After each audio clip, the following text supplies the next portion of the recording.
I weren't comfortable, nowhere near comfortable with it, because I would have been one that would have watched what Farnham were doing, how he was doing from the outside, and I'd have been 100% that would have said, I can't believe the manager's allowing that.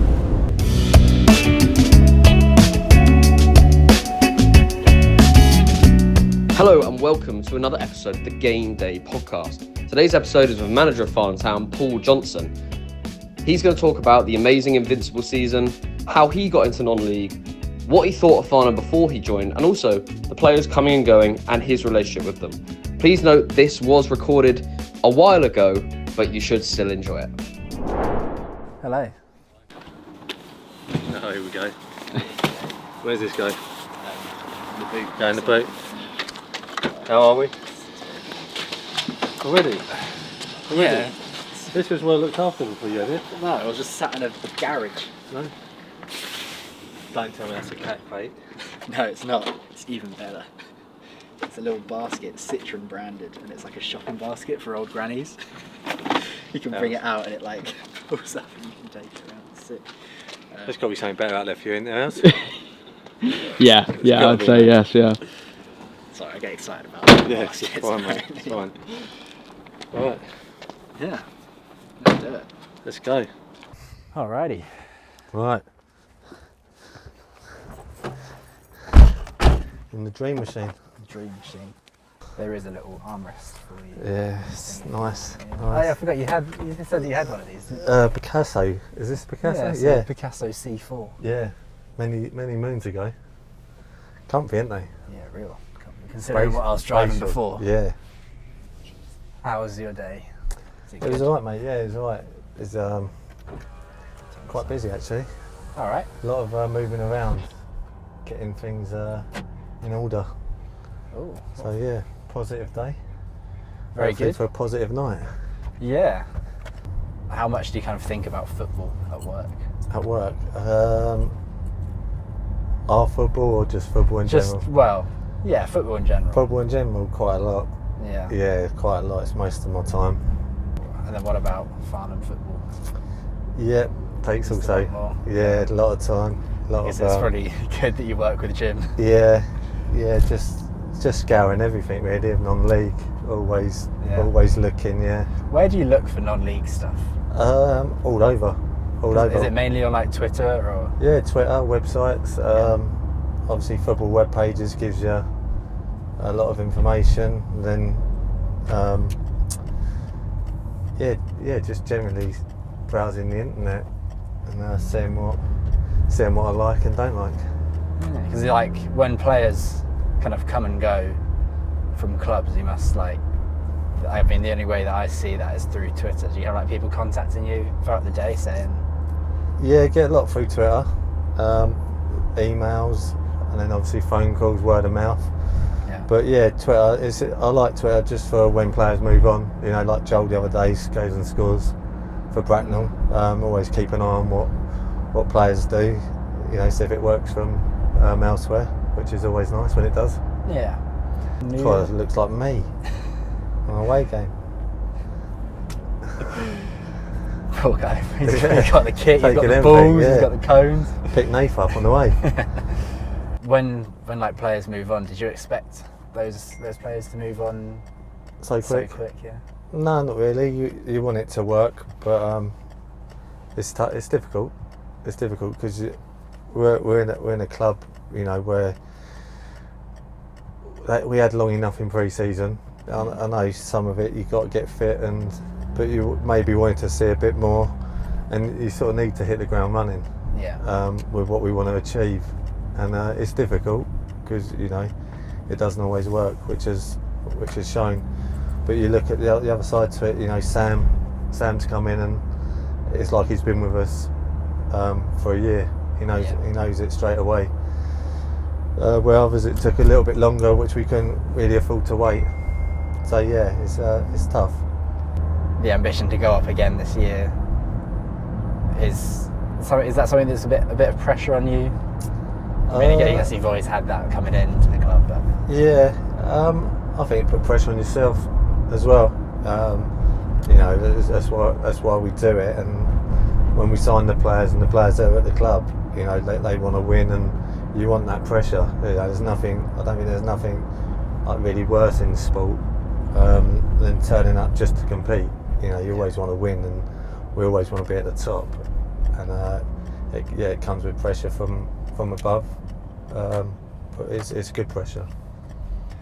Yeah, and so yeah, let's backtrack this a little bit to when you first joined. So I'm pretty sure I've asked you all this before. Yeah, most probably. But what did you kind of think of? Had you heard or known about Farnham before you joined?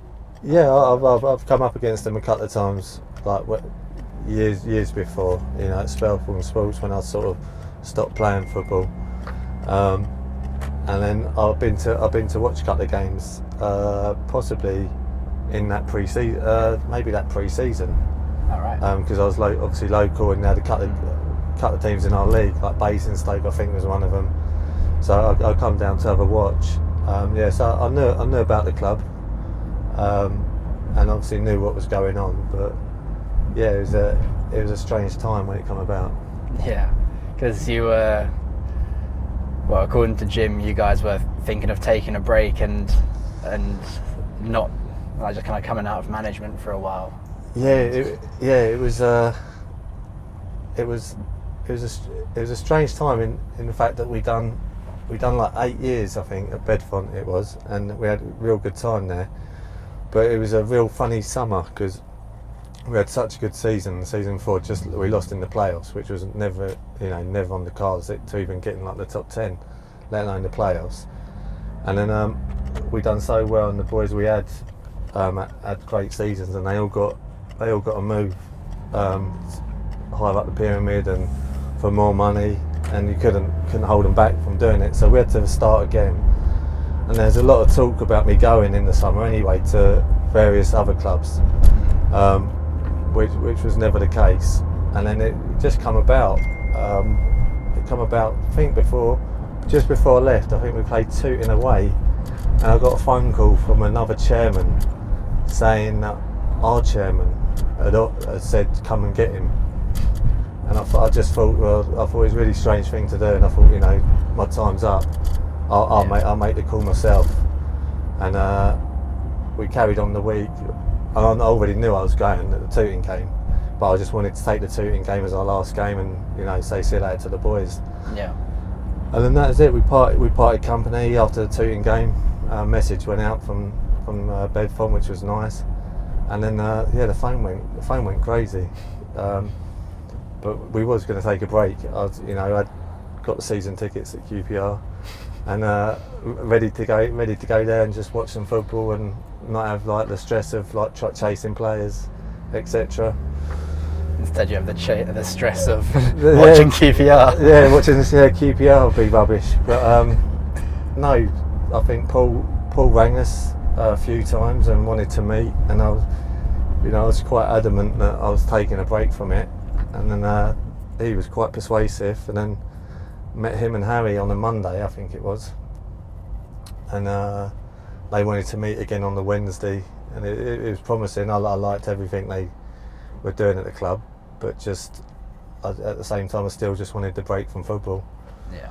And then obviously we had a couple of days away from it before we met again, and then it was a real good meeting. It was a fun meeting.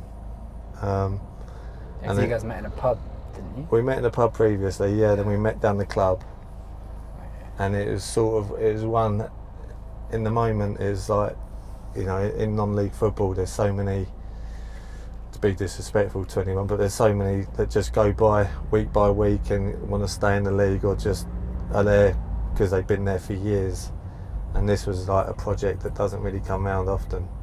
So yeah, it's one that we took just to see where it'd lead, and it's just snowballed into success, and long may it continue. Yeah, and Farnham wasn't really the most liked club in non-league at that time. No, but you know, any clubs like that, you know, I'm sure Mark at Dorking would say the same when they was going through. like winning everything. Teams that win everything, no one, or got money, no one really likes, because it's more of a jealousy thing. They want to see them fail. It's like in any football, whoever's at the top, no one really likes. But yeah, that's just a jealousy thing, and I think, you know, deep down if they come down to the club or actually saw it, they'd actually like it. And you joined, and then a lot of the players left, and you were left with kind of like a half squad, if that, of people who just kind of, because you brought in quite a few people. Yeah. Is that just something where you get the job and you just pick up the phone and think, who can I call, who can I get? Look through the book, look through the book, see who'd come in and, you know, do us a job, with a view to it working as well. You know, if they did well, they stayed and moved forward with it. But yeah, it was, no one give us a chance. It was a bit strange, because normally you take over teams and people come back and, you know, see what it's about. But yeah, I think we lost like 7-8 straight away. But didn't lose an away game though. Didn't lose an away game. To this day. No. Yeah, to this day, it's like, that's some achievement. Yeah. But yeah, it was strange that they didn't give us a chance. But you know, it's worked out the way it's worked out. So yeah.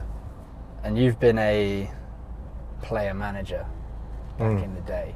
Yeah. Did you ever think maybe pick up the boots again and have a little run around when you first joined? No, zero chance. When I finished at Hampton, I finished at Hampton quite early. I think I must have been about 28, 29, and I just had enough of it. It's a strange one, because I love football and I love playing it, but I love the management side to it more than I love playing it. Seems a bit strange.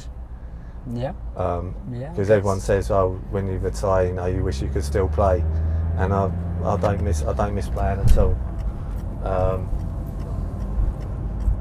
And then if I missed it, or if I like playing, should I say, I like playing when there was something to play for. What, like a cup final kind of thing, or a cup final, or like the last 25 minutes, or if there's an edge to it. You know, if I was on the bench, I'll be one that weren't bothered. I'll be like, oh yeah, don't mind. But as long as I come on and the game was that, you know, you needed to score or you needed to hold on, that's what I liked about football. But I love training. Like, I'm a trainer. Like, I train constantly. I loved it. But yeah, the game side to it, I was more like of a moments person. And I think you said in an interview a little while ago, when we were kind of winning in the last few minutes of a game, that's the kind of stuff that you prefer, that's the stuff that you like. Yeah. Get the stuff that gets your heart racing. Yeah, that's a bit like Saturday. You know, we ain't had it for a while. Yeah. For like a long time, we've always been in control, and then like we're chasing the game where we ain't been good. But you knew there was a moment in the game. We always believe that there's always going to be a big moment. We'll have a big moment, and then quickly come up with it, and then just that moment of like jubilation, like of living that moment. Yeah, it's like that release, isn't it? It's that release. It's you know, that relief as well that you got over the line. Yeah. And then the flip side to it of when you do score that goal is there's still five minutes or so of like to like recompose yourself and see the game out. And I enjoyed that Saturday. Yeah, it was a good match. I think it definitely kind of tested the team a little bit differently. Yeah, because like we said, you know, we've had it pretty much our own way, 98% of the time, and we didn't get it our way at all. I think maybe the first 10 minutes when we should have really wrapped the game up, and then we struggled after that. But they ground it out, and it's a side to them that we're going to have to see, you know, maybe another 10, 12 times this season if we want to be successful. Yeah. And something that I kind of have always wanted to know is how do you watch a football match? Like on last Saturday, for example, You know what? We went in and it was 1-1. Was it at half time? Or was it 1-0? I know. Well, it was 1-0. Yeah, it was 1-0. Yeah. And I don't think how they scored. it was a It's a chip. yeah, wasn't it? It was just And do you kind of watch it in a different way, like a managerial way, football, or like do you kind of look at patterns, or do you just kind of look at individual players or different plays? Yeah, I try and watch. I watch, you know, I try and see what you can see, but a lot of the time I look off the ball. You know, I'm not interested on the ball. I'm interested on where we are off the ball. You know, that we're finding space, and then if I can, you know, I've got Jim with us who's been with us a long time, and we know each other inside out.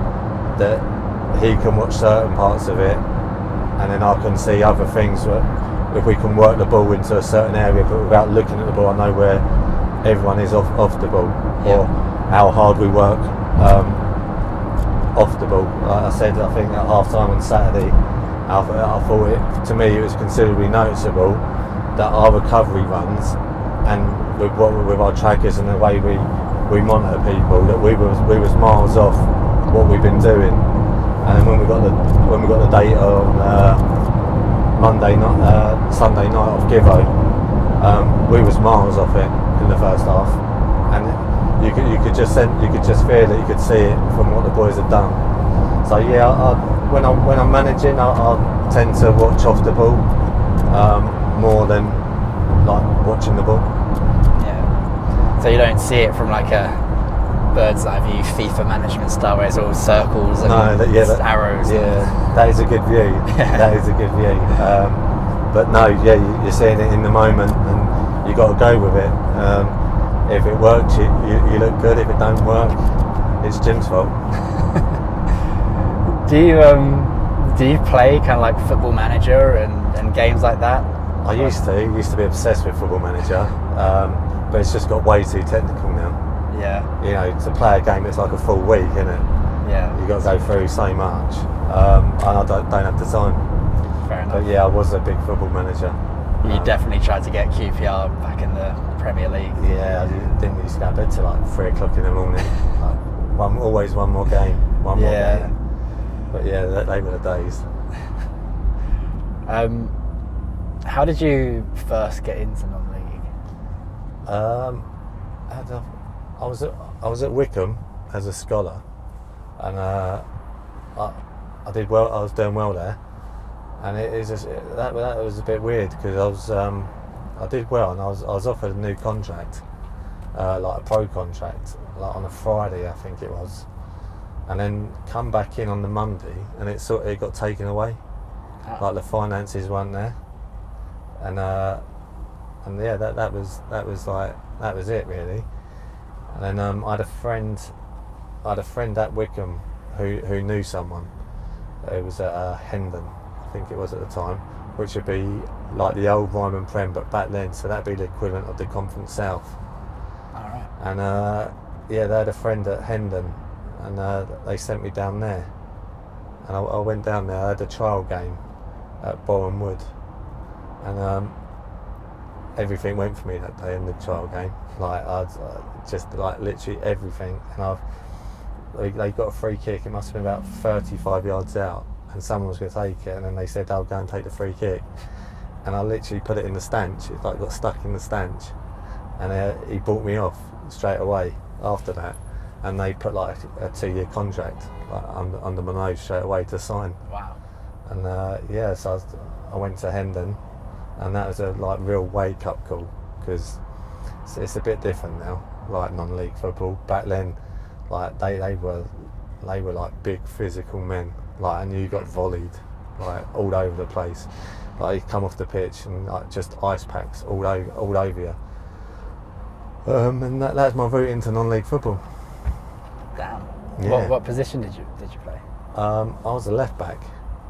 Yeah, I was a left back. You forget you're left-footed. Yeah, but again, I was in an era of there was no left footers around. I like playing centre midfield, but my natural position was left midfield, and because I was left-footed, you could sort of get pushed out there. But yeah, I was a left winger, and then left back got sent off and served like a 3-game ban, so I had to go and play left back because they went a little bit lopsided.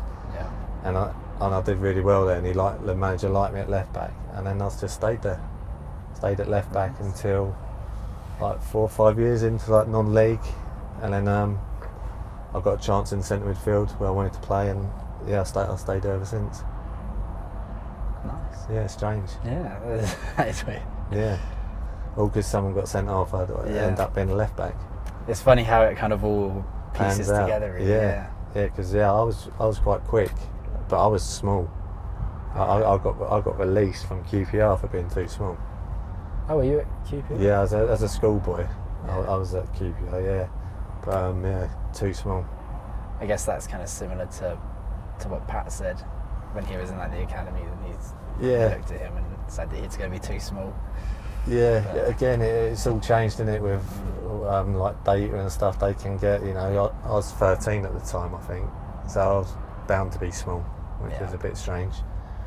End up being 6'1", so, but yeah, there we go. Well, do you think if like a pro contract was put in front of you back then, would you have just taken it straight away, no matter where? Or yeah, I think so. It's hard to say whether if I had to move away. I'm not sure. I mostly would have done it. yeah, you wouldn't have done like a Harry Cooksley and went to America or. No, again, that weren't really around. Yeah, I You guess, know, they were a lot older than me.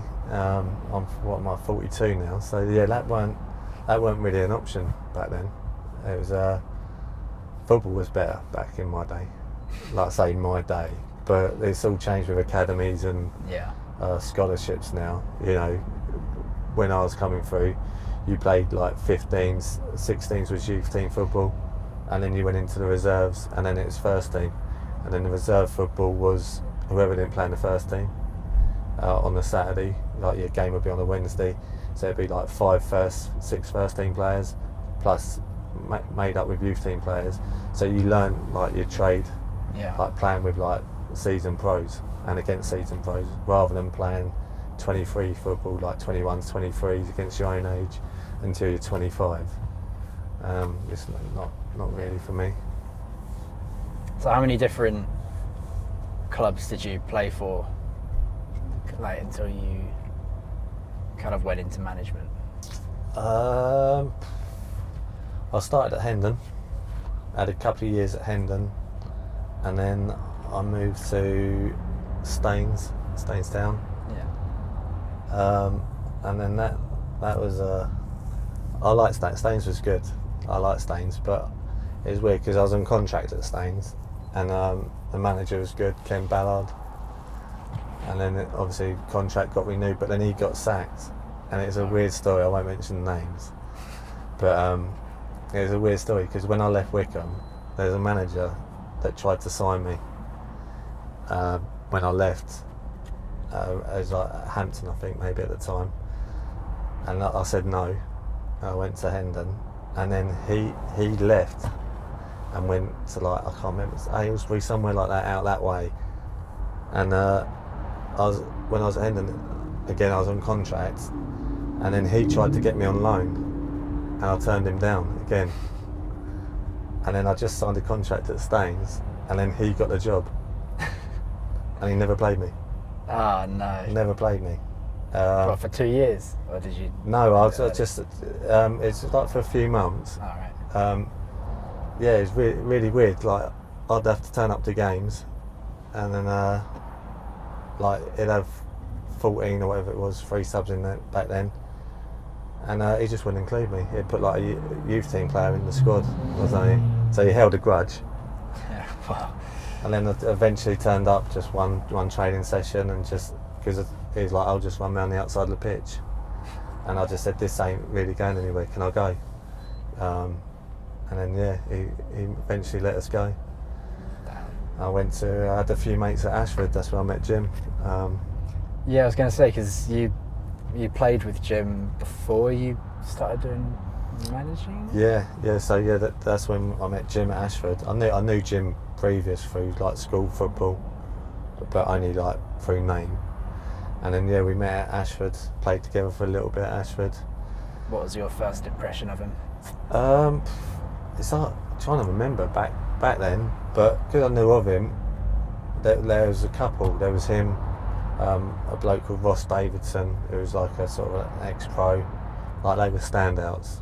Yeah, because this was after the Palace stuff, days. Yeah. You know, he could play. He's like touch and passing was like, on the money every time. So but that was short lived. Then he went off and did other stuff, and I stayed. I stayed there for a little while, and then the manager left, which was a shame because we were good then. We had a real good side. Manager left and went to Cole Shorten, and I went with him to Cole Shorten, and then we done about a year and a half, I think, at Cole Shorten, and then he got sacked for overachieving, which is strange.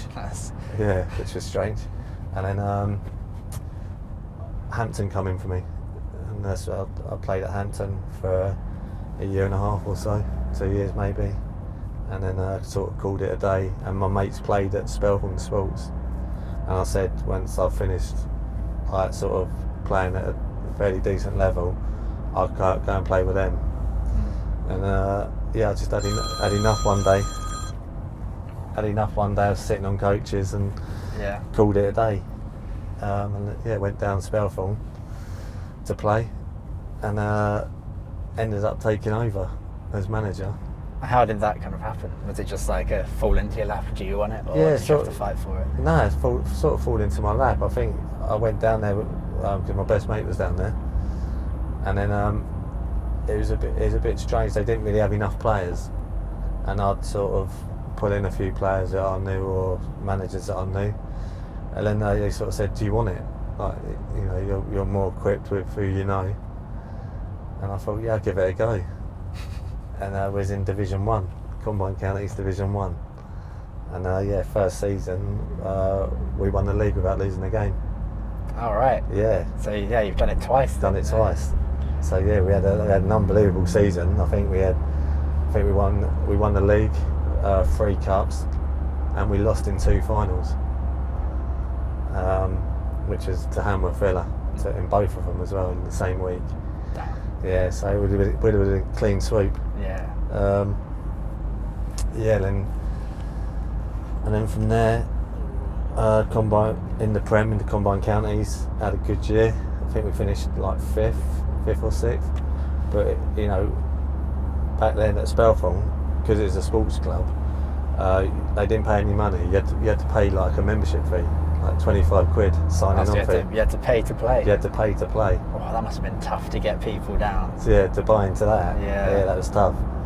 But that was good. That was a fun time because it was a group of mates, which made it even better. Yeah. But it got a little bit more serious as like we went up, and obviously the clubs changed, and they've done a lot of stuff down there, which is good. And then it ended up at Bedfont. My father-in-law was there. Yeah, I was going to say, because you went in as an assistant manager first, did you? No, just as a player. Oh, just as a player? Yeah. You went back to playing? Yeah, he just said, can you come and play for a few games? And I said, I'll help him out. So I went and played a few, and he sort of teed me up for the job without really me knowing. Said, you know, this is ready for him to take over. And he just walked away, and I took over. And again, we had a good time. We were successful there. Got promotion. You know, again on like pretty much zero budget. I think we had like 160 quid, which we paid 4 or 5 players with, and then the rest got £20 win bonus and a £10 for a draw. And we got promoted into step 4 with that. And then we got to the playoffs in step 4. And where did Jim kind of fit into there? Was he playing at the time? No, Jim was with Mick, my father-in-law. Oh, he was like the assistant manager. Okay, yeah. And then obviously I took over, and asked him to stay, and yeah, we've been together ever since. That's quite cute. It's cute, isn't it? Yeah. It's got to be like 9 years now. Yeah, that's crazy. Yeah, 9, 10. This might even be our 10th year together. I'm not too sure. Ah. But yeah, it seems like yesterday. You guys must have like quite a nice relationship because you see each other every day through work anyway, and then spending so much time together. Do you think it's the football that's kind of brought you together, or do you think you would have been friends anyway? Football definitely brought us together. Yeah, definitely brought us together.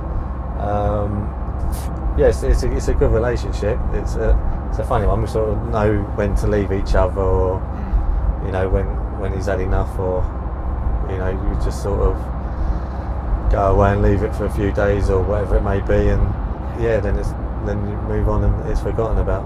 But yeah, it's a good relationship. Yeah, and you kind of trust him to take over kind of certain parts of the warm up and bits of training as well, I guess. And yeah, all of it. Yeah, all of it. There's no trust issues. Same with Paul Barry. Paul Barry was my actual coach at Hampton.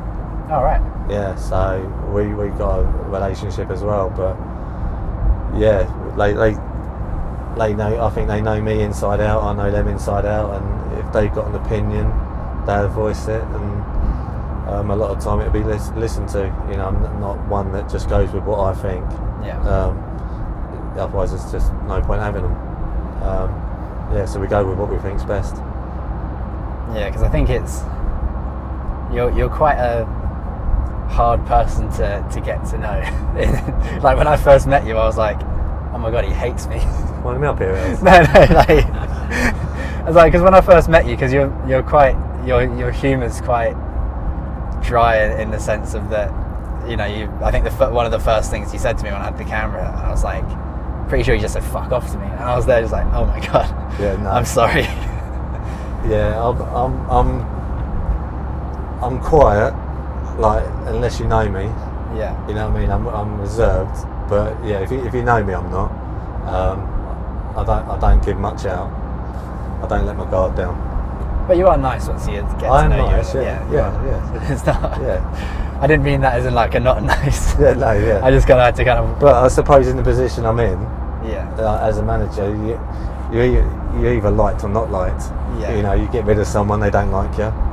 But I like to think that when you're honest with people, they don't like you in the moment, but they might look back in 3, 6 months, a year's time, or whenever, and think, oh, actually, I respect that for being honest.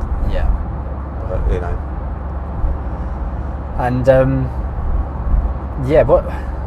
what is it like having to release players? There was quite a few last season at the end of last season. Yeah, it's hard. It's hard. It's not nice because you build up. Difficult actually.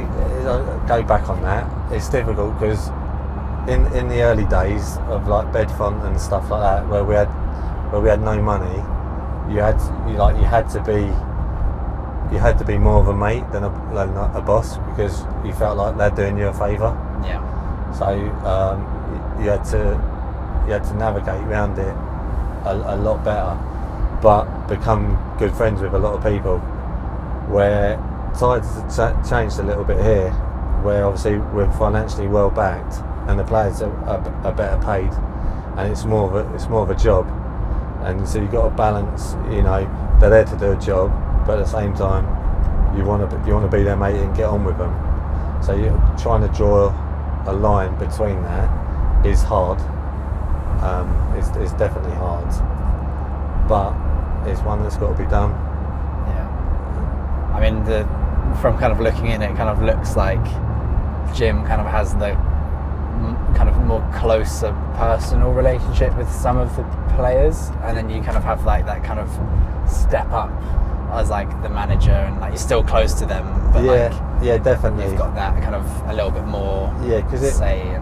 Because it falls on me. Yeah. I'm the one that's got. I'll be the one that signs them, and I'll be the one that releases them. So responsibility, I guess. Yeah, and I think it worked.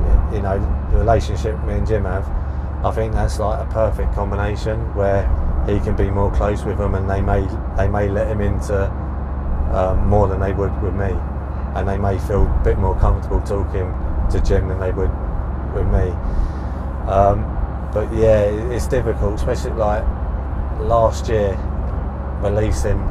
It says, I'm not sure that's like a nice word to use, but when you had to say let him go, release him, when you had to let him go after the season that we had, you know, that was hard. You know, it took me a week or so to get round to like doing it, trying to weigh up, is it the right decision? Do they deserve a chance at step 4? Of course they deserve a chance to an extent because they got us there. But again, you go back to what the club want and what we want to achieve.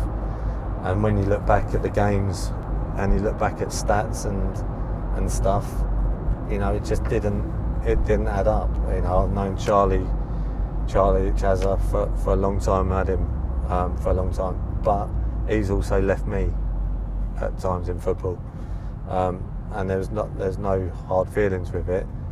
You know, I think he scored 20 goals last year. Should have scored 35. That you know, that is from my point of it. Yeah. On to keep someone to challenge this year at step 4. If he scored 35, it'd still be here. And the same with Shams. Shams was the same. Shams was difficult because I really like him as a person, and the impact he had when he come to the club. Was his impact good enough last year to warrant another deal to push us to the top of step 4? Unfortunately not. The difficult one, you know, Tom Smith was another difficult one. He didn't have the season, he'll be honest, I think, and he didn't have nowhere near personally a good enough season that he should have had. May have struggled with a few injuries here and there. So that was a tough one because he'd been at the club for so long, and then like the sentimental value to it. You know, could we try and kept him for one more year to do 10 years? Yeah, but you know, we're not here to be nice. In that way, we want to win. And I guess you don't want to keep a player and just have them sit out most games or sit on the bench for most games. Knowing I'm not going to play him. Yeah. It's not fair on that person either. Yeah. And then the hardest one was Rowley. Yeah. It took me ages on Rowley. I'd done everyone, spoke to everyone, and I wanted to keep him. So it was like bad. I wanted to keep him, but again, there's another one going back to the Chaz and the Shams. He was so good in patches, and I don't think he realises how good he actually is. And I need players that are going to be like constant. Like you're going to have dips, but your dip's going to be 1 or 2 games, and then you're back on it. With Rowley, we had like 10 good games, and then like 5 or 6 like not bothered games. I was saying not bothered, but that's how it come across, not bothered. And then you'll have another 10 like good games. But hopefully, you know, he goes away. He's flying at Fleet at the minute. Yeah. And maybe the penny drops with him. That, you know, the consistency level, he should be playing higher. Yeah. And you know, the door's not closed for Rowley. Nowhere near closed. Just hopefully the penny drops and there's a more consistent Rowley out there. Yeah, if he's watching this, he'll be gassed. Well, he will be. Yeah. Most will be fuming as well, thinking I'm talking shit. But yeah, that's the decision on Rowley, unfortunately. Yeah, gutted, but we'll see if it works or not. Do you so the signings that you did kind of bring on, and the ones who've stayed, are you happy? I mean, I take it you're happy with them at the moment. Obviously.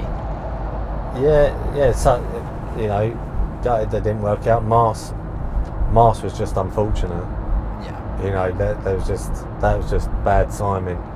You know, Pat wasn't even on our radar until literally the first week of the season when we received an email. So yeah, that was just real unfortunate. Duarte, you know, we brought him in to be like the number 9, like scoring the goals, and just didn't see it, and it was just throughout pre-season just wasn't convincing me, and it's just one that I had to do there and then, you know, where I think it's going to pay off the way the boys at the minute. Owen Dean and Lids haven't disappointed me, so at the moment I feel that's the correct decision. And then Joel, I thought Joel done everything right in terms of just the final ball, the end product. When you look at in there with what people are doing, Sam, Daz, obviously, you know, Owen Dean, Flatty, and Flatty's not really featured too much. At least that's a lot better than what Joel was producing. And there's again one, you know, it comes down to money as well. Joel was being well paid, and I needed to justify where money's being spent, and unfortunately he had to go. Maybe it's down to formation. Maybe he's more of a 4-3-3 man. I was going to say it's a bit of a weird formation that I guess it takes a bit of time to click, but for some players it clicks, some players it doesn't. Yeah, a little bit. I think it did click with him. I thought he picked up some good positions. It was just the end product. You know, I think we got one assist from him, a little flick in the first game at Tunbridge Wells. So yeah, you know, it's unfortunate, but he's started well at Bracknell, which is good. Yeah. And now hopefully he kicks on. What's it kind of like when, you know, a player has a bad game, and you know you might shout at them from the sideline or pick them out in the changing room, or kind of have like a little one-on-one talk with them? How is that like a relationship you have to build up, that you can kind of be almost critical of someone's game? Yeah, I think over time you get to know people, and you get to know who you can dig out in front of people, and who you can't dig out in front of people, who can take it, who can't take it, and the manner in which you talk to them as well. You know, that's changed massively over the last like 5-10 years. You know, you used to get screamed at and, you know, held up by the neck. Now you can't really do that too much. They don't really have the mentality for it. Matt and a lot of the players are massive. I can't imagine anyone holding Ryan or steps up to. No, and whether they could take it, you know, you back then, you know, you took it and then you go and prove a point. I think a lot of the time now, you do that sort of thing and they sulk with you, or they would leave. You know, the mentality is so different. But yeah, you got to pick and choose who you pick out, who you don't pick out, and also when you're talking to them, that like your point's valid. Yeah. You know, it's just you're just not talking like dribble to them, or you know, just out heat of the moment. You're actually pointing out what happened and have a proper conversation about it. Yeah. And a little bit on last season with the invincible kind of stuff. That was obviously very publicised through, you know, videos and graphics and photos and all of that. How did you kind of manage that with players? You know, because there was a few bits where they kind of, especially towards the end, where it was like, okay, we need to try and, I think there was, which one was it? There was one of them where Cooks scored like a late penalty to keep the run going, and especially after Collier's Jersey. Wood, was it? Yeah, Collier's Wood. Yeah. And then after Jersey as well. It was like... Yeah, I think we said we never talked about it. I think it's so well publicised. I think they'd have had their own WhatsApp group, the players anyway, a separate group to the one I'm in, and they'd have mostly all talked about it on there, and they'd have seen it on social media, and you got to let them like live and enjoy that moment of all that success they're having and media coverage that they're having, you know, because you might not ever get it again. Yeah. So they mostly talked about it in their space, and when we turned up, we just played the game and went out to win, and that's how we treated it. And do you think that achievement? Do you think you'd ever do that again? The invincible. I mean, you've already done it twice, but yeah, I'm bored of it now. Yeah, I'm bored. I want to lose. Yeah, add a few more numbers to the table. Yeah, it's difficult because the levels get harder, but then at the same time, the situations are all different. At Spelthorne we had no money and people had to pay a signing on fee. When we did it last year at Farnham. We was well back to do it. But saying that, we had some big injuries. The back four was never really the same. We lost Daz for a number of months, Jack Dean for a number of months. The discipline weren't the greatest. That sort of got swept under the carpet a little bit with the success we was having. But we received a lot of red cards and we still come through that. Yeah. Which also, sort of swept under the carpet. So any level of football, to do what they did is like a massive achievement, whether you got X amount of money or whatever you may have. It's a massive achievement. And the players that you signed last season, I think majority of them, like the majority of the key players, kind of stayed. Yeah. For this season, is that something that you've always thought would happen? Yeah, when we signed them, that's we planned for them to be with us this season and next season if we achieve what we want to achieve in terms of promotion. But when I signed them and we come into pre-season and we played the way we're playing, I think it might have been hard to keep them because none of them are buying into it. There's a lot of questions. Yeah, well, we went to the Cheltenham match and lost. But that was like, I want to say that was quite a big loss, wasn't it? It was like 6 something? What was that? The Cheltenham one in pre-season? That was only like 2-0. Was that only 2-0? 2-0, yeah, but we were dreadful. Yeah. Yeah, we were bad. But that took a lot of persuading, from players not believing in it, and also, Jim and Paul Barry and Rick Wellard. There's a lot of questions that, like, the easy option would have been to go 4-3-3 because that's what everyone plays. Yeah. I just wanted to be a bit different. Like I like the formation with the players that we had, and I just constantly wanted them on the ball. And Jim and Paul had to convince the players as well. I bet they spoke a lot to them about it. And once it clicked, or once they saw a couple of times, I think later on in pre-season, I can't think who we played. There's a game that was like, oh, actually, I quite enjoyed this, especially players like Cooksey. Yeah. Because they have to have the ball, otherwise, the formation can fail miserably, which it was doing. But we stuck to it, and they believed in it, and I think we played good football. And what made you want to initially go for the 4-2-2-2? Well, we had success at Bedfont, not with that formation, but we had success with Bedfont in a 3-5-2. But we played that, we played that slightly different. We had our way of playing that, and then just bored of watching football.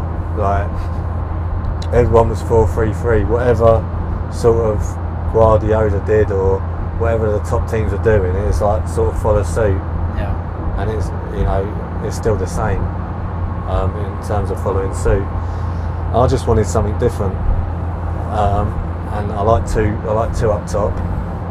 The 4-3-3. I think is so dependent on your wide players. Yeah. If they're not in the game, and especially non-league, they're so hit and miss. I just wanted something different, and I went with 4-2-2-2. Where did you see it first, or did you just always think? Do you know what? I didn't see it. You just kind of didn't see it. I spoke with Rick Wellard, like loads, because he's one of my best mates, and I spoke with him loads about formations and about what he did at Sutton or how he played at Sutton and the way he plays. And do you know what? I'm going to say he mentioned it. He said, I like this formation, but they did it different or in a different way. And I looked at it and I thought, I want to put my own like sort of spin on it. I want to play the way I want to play. And it's that way. Did you ever think it wouldn't work, or did you just have faith that it would? I was going to make it work. I was stubborn, so stubborn. I was going to make it work. Yeah, because I guess a lot of people would see like the kind of 3 pre-season games and kind of think, oh, maybe not. Yeah, this ain't going to work. Yeah. Yeah, because we've got to give up when we do it. I had really good coaches growing up, and I think I had a man called Gary Goodchild as a coach at Wickham, and everything was down the outside. And I remember, because I was left back, we had to show everyone down the outside, even from the middle of the pitch. It was like, get the ball out, show them out wide, get them, because the goal was obviously goal central of the pitch. If the ball's out wide, you can't score. Yeah, and he backed us to defend, and I think I took that. I backed Ryan, I backed Steps to defend our box. Yeah. And if we get overloaded on the outside, it's away from our goal. And when we win it, we can hurt people centrally. And at the moment it's working. Yeah, I'd say so. Yeah, pretty well. Yeah. One question that I did have, I guess it's kind of a difficult one to answer because you won't really know when you get there, but so the highest you've ever managed is step 4, right? So if we do go up to step 3, do you think anything has to change for that? Do you think it gets a little bit more professional? Are you worried about anything like that, or you just see what happens when you get there and manage your own way? Yeah, manage my own way. If we get there, I look forward to it because I think it's a massive jump. I think the levels each year are getting split. I think you see it with the conference and the Conference South now. Conference is becoming more like pretty much full-time league. Conference South, there's 5 or 6 teams in it that are training 3 times a week, and the Farnham Premier is sort of getting left behind. And you look at the teams in step 3 in that Southern League, like Bracknell's League, like the Tottens, the Murphers. I'm trying to think who else there is in there, but there's 5 or 6 Gospels, 5 or 6 Hungerford. The analysis becomes bigger. Yeah. It becomes bigger. The in-depth of it all becomes so much greater. And we've got give already, so we've got that side to it on our own side. We'd have to maybe look at investing in someone, watching other teams in more detail than we do now, definitely. Yeah, because you and Jim go to quite a few games during the week, or on Tuesdays when we don't have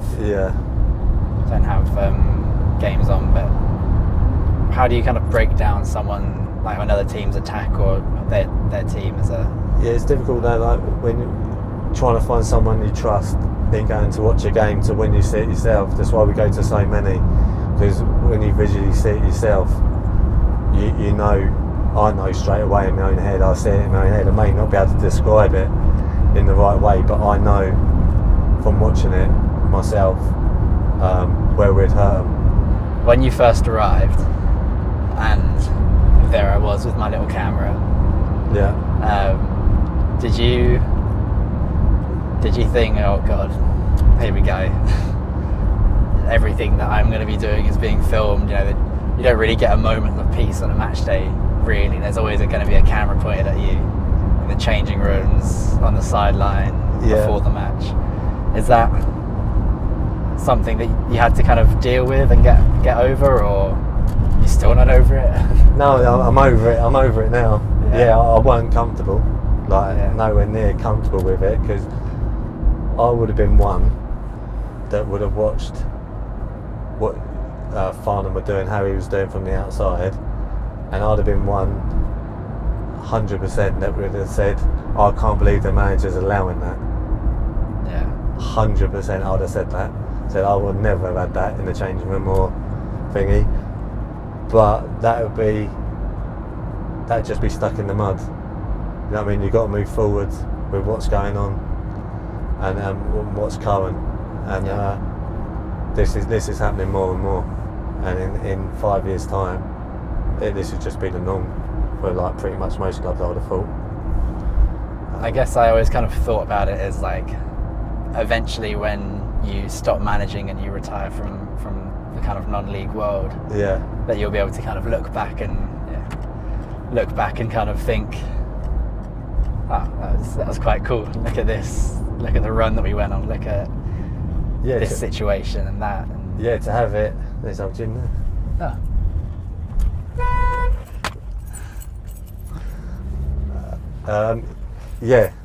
Like you don't really think about that when you're in the moment and at other clubs. That once it all finishes for us, that you just go on YouTube and watch it all back and I think that was a good time that we had. So cheers, Harry. Yeah, nice one. Yeah. You though, Jack. You ain't getting no praise. Yeah, thanks. We're gonna look so professional with our microphones on. Oh yeah. Look at the products, isn't it? Shoplifter. Oh, free. I can get in. Yeah. Obviously, you've got a family. Yeah. You've got a lot of time being spent on football, on Farnham, on non-league kind of stuff. Mm. How does that kind of does that affect family time at all? Because you kind of work, but like Tuesday nights, you probably leave the house early and don't get back till 10:30. Yeah. 11ish. So. Yeah. Well, because the kids, obviously Jesse and Tay, they both play football as well. So, and my wife, Kate, her job's hectic, and it's like long hours. So it's a hectic life. Like, but there's we do obviously with the kids. She comes football, so we're together all weekend through kids football and my football, and most evenings we see each other anyway because she works late. So it all works well. I think it's quite healthy because we've got different interests. So it's not constantly the same like routines with each other. So being apart makes it a lot healthier, I think. Yeah, like because Tay comes down to quite a few of the matches. Yeah. So doesn't he? And he plays himself. Is he in? I want to say he's in an academy. Or something, No, he plays for someone. Yeah, he played in the district. Yeah. He's a district. Yeah. So, but they play Saturdays as well. So, yeah, Saturdays is a fun morning because Jesse plays, Taylor plays, we play. So yeah, it's all over the place. And I guess with that, obviously, this season there's the Farnham women's football team that you've been to watch as well. Yeah. Do you think it's good that Farnham are kind of getting involved in the women's side of the game too? Yeah, it's all positive. That side of it's growing, isn't it? So everything around it's positive. They've obviously what's quite good is that how well we've done since we've come in, or with Harry, and then obviously Harry started this with the women's, and how well they've started. Yeah. To go hand in hand, being successful. And I'm sure they're going to be successful this season and for the next few seasons to come. So it's a real positive to have two teams competing, winning stuff. Yeah. And I think Saj sent us a few quickfire questions. Yeah. I think Elliot's going to ask you. Well, no pressure. This is his big, yeah, big moment. You're not prepared, are you? No. Obviously I'm prepared. Yeah. Just taking your time. Jack was going to set me up for it. Well, yeah. He said it shouldn't take more than a minute. Yeah. And we're 2 minutes away, so I thought I'd give him a minute to settle in. What's Saj come up with then? Yeah. So, but it's basically just like this or that, or Yeah, so It's gonna be very quick. first up is Messi or Ronaldo. Messi. Love that answer. Yeah. Thank you. What's your nickname? Do you wind me up? I don't think it's. To be fair, I don't think I've ever called you Paul. No.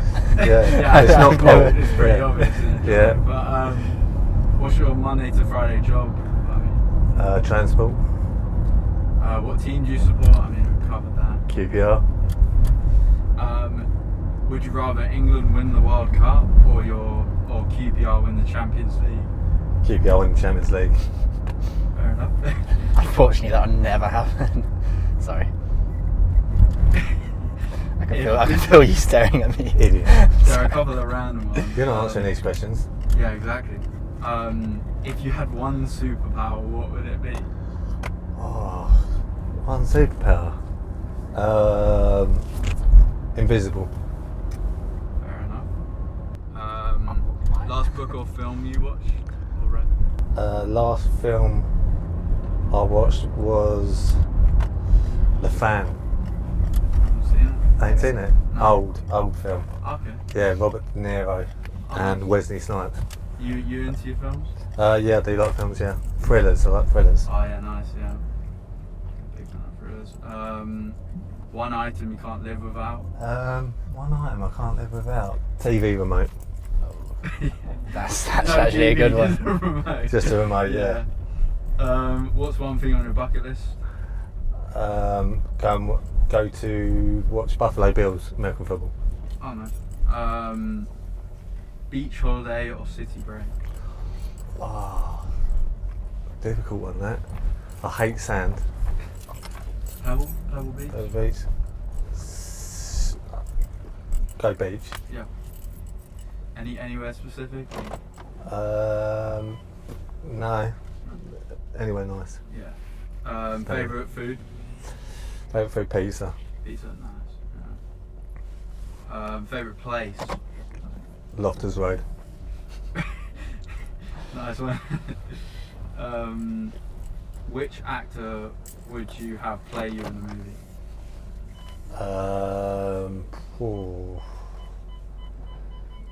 Denzel Washington. I can see that now, yeah. There you go. I was thinking The Rock or something. Yeah. Oh, right, yeah. Best advice you've received? No friends in football. And last one, manager you kind of look up to or like? Neil Warnock. Fair enough. Decent. Nice one. Cool. Obviously, end of last season, you weren't at a few of the games and you missed the trophy lift as well.